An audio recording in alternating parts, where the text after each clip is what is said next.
과거 8, 90년대의 최보람, 사오정 시리즈 등을 보면 스님이 냉면을 시키자 냉면에 들어가는 고기를 주어야 하는지 난처해 하는 종업원의 이야기가 나옵니다. 이때 스님은 고기를 맨 밑에 깔아달라고 합니다. 우리나라는 대승불교권이기 때문에 스님이 고기를 먹는 것이 금지되어 있을 뿐만 아니라 우리나라 사람들도 스님이 고기를 먹으면 이상하게 봅니다. 입는 가경에서는 술과 고기와 파, 마늘, 부추는 성도를 가로막는다고 하였고, 대승불교 계율인 48경계에서 고기를 먹지 말라고 아예 명시되어 있기 때문입니다. 이 때문에 사찰에서는 채식과 곡물 위주로 식사를 합니다. 부처님이 계실 적 불교 교단에서도 고기를 먹지 않았을까요? 지난 시간에 5계를 소개하면서 스님들의 규율인 율장에 대해 아주 간단하게 소개했었습니다.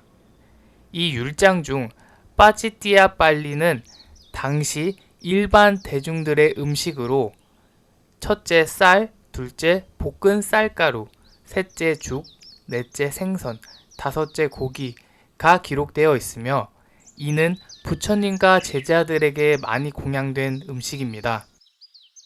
여기에 생선과 고기가 포함되어 있습니다. 팔리어 경전에는 부처님이 드신 고기에 대한 내용이 기록되어 있습니다. 베살리에 사는 우가라는 신도는 돼지고기가 들어간 카레를 공양했습니다. 안테바나 숲속 도둑의 우두머리가 깨달음을 얻은 비구니 스님을 보고 소고기를 공양했으며 이 비구니 스님이 다시 부처님께 소고기를 공양했습니다. 파와의 쭌다는 어린 돼지고기를 부처님께 공양했습니다. 그렇다면 당시 불교 수행자들은 모든 고기를 다 먹을 수 있었을까요? 율장 마하와가에서는 부처님이 10가지 고기는 먹지 말라고 하셨습니다. 첫 번째, 사람고기. 두 번째, 코끼리 고기. 세 번째, 말고기. 네 번째, 개고기. 다섯 번째, 뱀고기.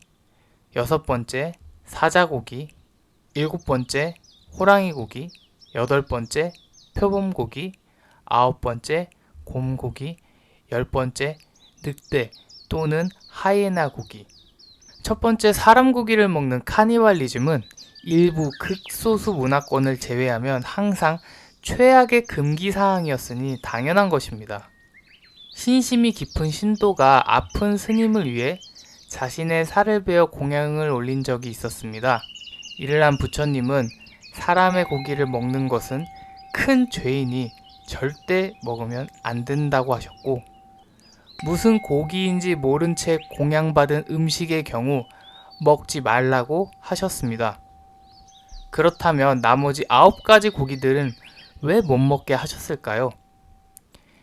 율장 마하와가의 주석서에는 다음과 같이 해석하고 있습니다. 두 번째 코끼리 고기와 세 번째 말고기는 이렇게 명시되어 있습니다. 코끼리와 말은 왕의 소유물이기 때문이라고 기록되어 있습니다. 어떤 왕국에서 심한 흉년이 들어 왕이 소유하던 코끼리와 말이 죽자 사람들이 고기를 먹고 일부 고기를 스님들께 공양했습니다. 여론이 안 좋아지고 왕이 알면 코끼리와 말고기를 먹은 스님들에게 벌을 낼 위험이 있으므로 부처님은 먹지 말라고 하셨습니다. 우리가 생각하기에 불교 교단이 처음부터 인도 전역에 융성하고 신성하게 받아들였을 것이라 생각하지만 사실 부처님 계실 당시에도 여러 다른 종교로부터 공격도 받고 가짜 임산부로부터 모함을 받는 등 우여곡절이 많았습니다. 그렇기 때문에 왕권에 도전하는 행위는 불교 교단을 큰 위험에 빠뜨리는 행위이며, 이 때문에 부처님은 코끼리 고기와 말고기를 먹는 것을 제한하였습니다. 개고기와 뱀고기는 혐오스럽고 구역질 나기 때문이라고 기록되어 있습니다. 개고기와 뱀고기는 당시 인도 민중들이 대단히 꺼려했던 고기인 듯 합니다.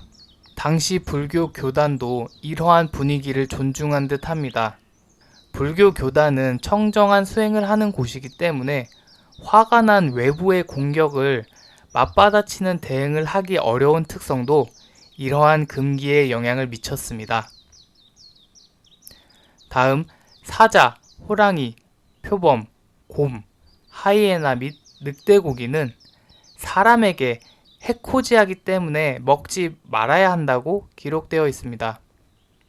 심한 흉년이 들었을 무렵 앞서 언급한 육식 동물들의 고기를 공양받아 먹은 스님들을 숲속에서 사자, 호랑이들이 해치는 일이 발생하였습니다.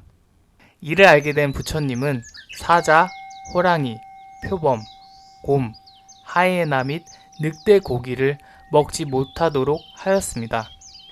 현대의 관점에서도 이러한 최상위 육식동물의 고기에는 중금속이 가장 많이 축적되어 있기 때문에 이러한 고기를 먹는 것은 건강상 좋지 못합니다.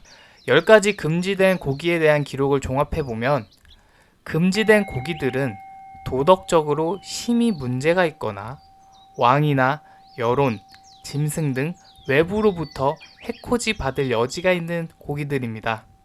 그렇다면 가축, 생선 등 다른 고기들은 제한 없이 먹어도 될까요? 맞지마 니까야 중 지박가경에 해답이 있습니다.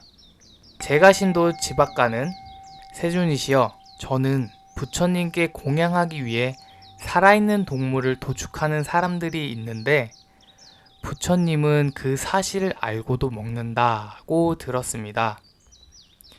이렇게 말하자 부처님은 지박가여, 나는 3가지 경우 고기를 받지 않습니다.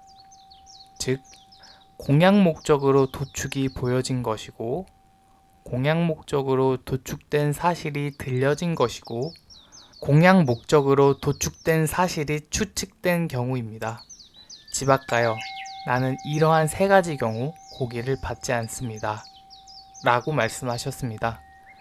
여기에 도살하는 사람들은 첫째, 공양 목적으로 짐승을 도살하라고 명령하는 경우, 둘째, 짐승에게 힘으로 고통을 주는 경우, 셋째, 짐승을 도살하라고 명령하는 경우, 넷째, 짐승이 도살당하는 동안 많은 고통이 일어나는 경우, 다섯째, 부처님과 제자들에게 적합하지 않은 공양을 올려 비난에 빠뜨리는 경우, 이 5가지의 이유로 악업이 발생하기 때문에 주의해야 한다고 하셨습니다. 이를 종합하면 부처님은 10가지 고기가 아닌 것 중 특별히 공양 목적으로 도축된 것이 아니라면 고기를 먹는 것이 가능하다고 하였습니다. 앞서 언급한 제가신도 지박가는 왜 육식에 대한 의심을 부처님께 질문하였을까요? 당시 인도는 여러 종교와 교단이 있었습니다. 즉, 여러 종교들의 춘추전국 시대였습니다. 다양한 사상들과 수행법이 난립하던 시기였고, 당연히 육식을 금하는 종교도 있었기에 이러한 육식을 비판하는 사람들도 있었습니다. 여기에 쿠타카 니까야 중 수타니파타에서는 살생하고 학대하고 자르고 묶는 일, 도둑질, 거짓말, 사기와 속이는 일, 가치 없는 공부, 남의 아내와 가까이 하는 일, 이것이야말로 비린 것이지 육식이 비린 것은 아닙니다. 라며 육식보다 다른 부정한 일을 지적하였습니다. 부처님은 고기든지 곡물이든지 특정 음식을 권장하지 않았습니다. 고기인가 곡물인가 채소인지 가리는 것이 중요한 것이 아니고 음식은 단지 살기 위해 먹는 것임을 알고 음식을 탐내는 마음을 경계해야 한다고 하였습니다. 즉, 불교에서는 음식의 필요성에 대해 올바르게 이해하면서 욕심을 없애는 것이 깨달음으로 가는 길이라고 가르치고 있습니다. 영상 시청해주셔서 감사합니다. 모든 존재가 행복하기를.